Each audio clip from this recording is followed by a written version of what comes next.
साथमा परिवार आमा बाउ छोरा छोरी खुसी छु म सुन्न परा छैन मोरा उडी के होला भोलि सपना पुन छाडिसके जितको आश छैन किनकि म हारिसके धन कमाउन लायक जब घर मैले छाडेका थिएँ बाँकीको कुरा 10 वर्ष म गाडीमाथि विदेशतिर जानु पर्यो सब थोक छोडेर सोचिराखेँ बस्नु पर्ला खर्च जोडेर तर त्यस्तै पारा खोइ त कमाइने हुँदैन खान बस्न दिएको पैसा मलाई नै पुग्दैन छोराछोरी हुँदैछ खर्च दिने पर्यो थोरै पैसा जम्मा गर्दा वर्ष दिँदै गयो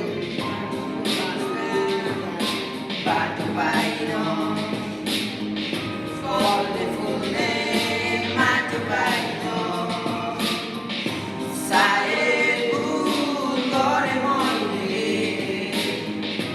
भगवान हार्दै मन बिर्दैन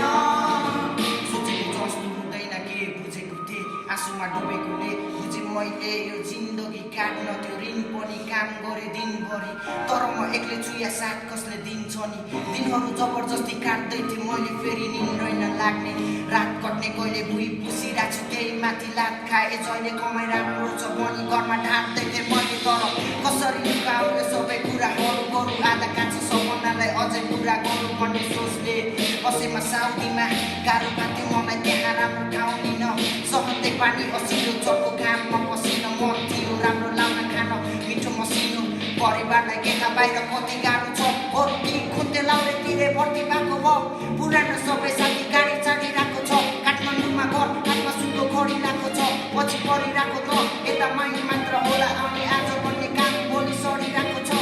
जति गरे पनि सकिन उँभो लाग्न छैन अहिले तागत यो मेरो बुढो हालमा छोरीलाई क्याम्पस पढाउन